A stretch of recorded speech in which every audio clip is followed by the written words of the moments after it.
Making disciples is and is not different in different contexts, right? I mean, specifically in the urban context, you have different opportunities. You build things, build programs, and you even actually build mercy and justice ministries differently than you might in a suburban context.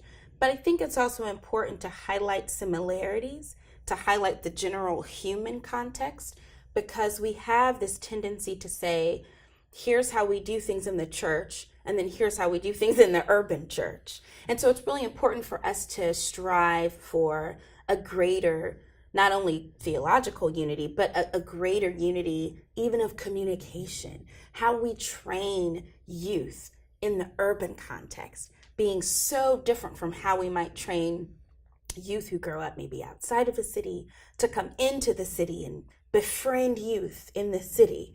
We do a lot of discipleship via, I hate to say patronizing, but there's an accidental drive-by discipleship that happens in the urban context that I believe conferences like Legacy are striving to encounter and to challenge.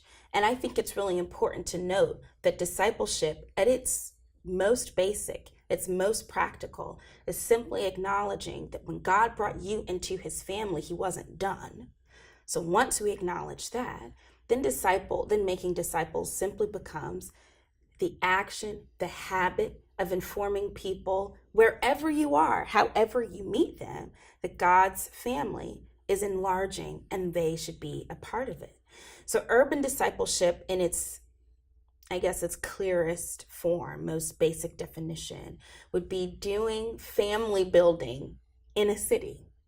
And that means that you're going to be able to go to an outdoor basketball court, or you'll be able to speak in multiple languages within a 2-block radius, or you'll be able to have people to your home in different contexts in different ways than you would in other places in our country.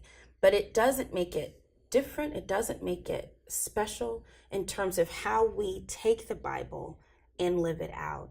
To make disciples on the urban landscape is actually to do so in an environment that is almost as confusing, as fast-paced, and sometimes as hostile to Christians as the very, very first churches in the New Testament.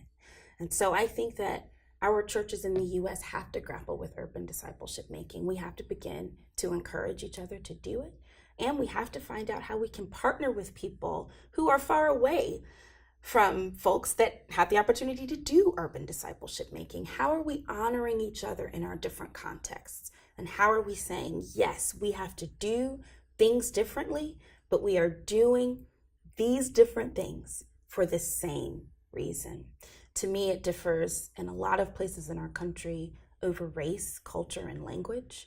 But if we begin to see those things as norms and as beautiful opportunities to learn, then maybe discipleship around the country for United States churches, maybe even Canadian evangelical churches, maybe we will begin to change making disciples as a whole until it doesn't really matter what context you're in.